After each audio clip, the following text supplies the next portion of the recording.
warahmatullahi wabarakatuh. Halo semuanya, hari ini kami dari kelompok 2 ingin menjelaskan tentang langkah-langkah penulisan karya tulis ilmiah. Sebelum dimulai, izinkan saya untuk perkenalkan nama grup saya. Yang pertama ada Ahmad Aziz Ramadan, kedua ada Franeski Permana, yang ketiga ada Muhammad Hafiz, yang keempat ada Rahan Fadila, dan yang terakhir ada Rizky Syarizal Z. Oke, di sini untuk langkah-langkahnya itu ada 5, ada yang pertama persiapan, kedua pengumpulan data, ketiga penyusunan data, keempat pengetikan, dan terakhir pemeriksaan. Pertama persiapan. Nah, jadi yang pertama itu pemilihan topik. Cara memilih topik itu yang pertama topiknya sudah dikuasai, lalu topik itu paling menarik perhatian, lalu topik itu ruang lingkupnya terbatas, datanya itu objektif, memiliki prinsip ilmiah atau teori terdahulu, lalu memiliki sumber acuan. Oke, yang kedua, di sini ada penentuan judul. Cara menulis judul adalah dengan menentukan kerangka karangan dengan pembatasan topik.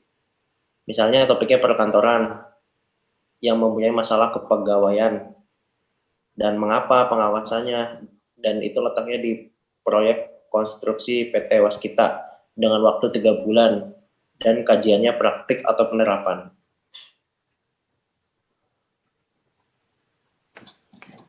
Next. Terus yang ketiga ada fungsi pengawasan dalam upaya peningkatan kinerja pegawai di lingkungan pemerintah daerah tingkat Jawa Barat.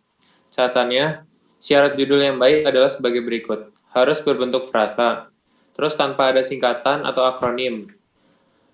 Terus awal kata harus huruf kapital, kecuali preposisi dan konjungsi. Terus ada tanda baca di akhir judul karangan. Terus harus menarik perhatian, sama logis, dan sesuai dengan isi. Jika ada kata kerja atau predikat dalam judul karangan, kata kerja tersebut harus diubah menjadi kata benda. Kayak mengawasi jadi pengawasan, berfungsi jadi fungsi, jadi peranan, bermanfaat jadi pemanfaatan. Next. Contoh kalimat. Pengawasan K3 konstruksi berfungsi untuk meningkatkan keselamatan pekerja konstruksi di PT Waskita, yang seharusnya fungsi pengawasan K3 konstruksi dalam upaya peningkatan keselamatan pekerja konstruksi di PT Waskita. Peranan pengawasan K3 konstruksi dalam upaya peningkatan keselamatan pekerja konstruksi di PT Waskita.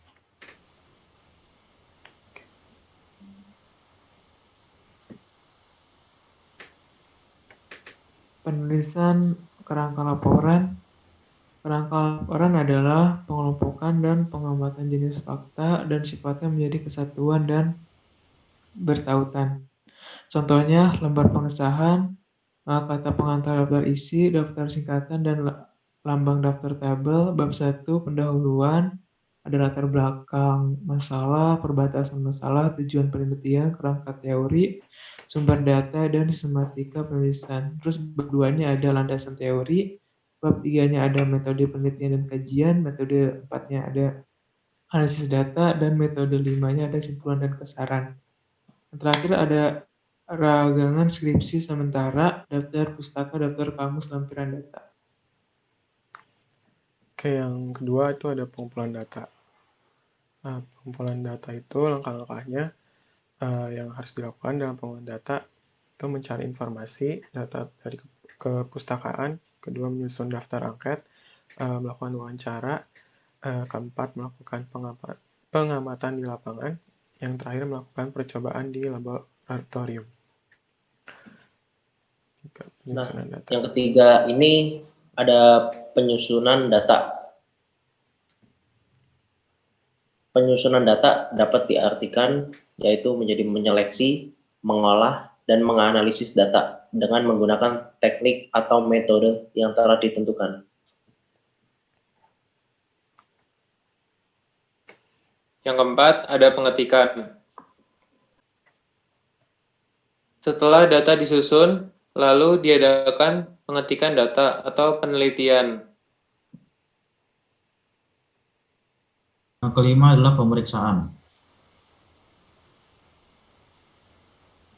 Pemeriksaan data atau penelitian dapat dilakukan melalui tahapan penerapan bahasa berikut. Yang pertama, penyusunan paragraf. Yang kedua, penerapan kalimat baru. Ketiga, penerapan diksi atau pemilihan kata. Yang terakhir adalah penerapan EYD. Oke, sekian dari kelompok 2. Mohon maaf jika ada salah-salah kata. Sekian dan terima kasih. Assalamualaikum warahmatullahi wabarakatuh.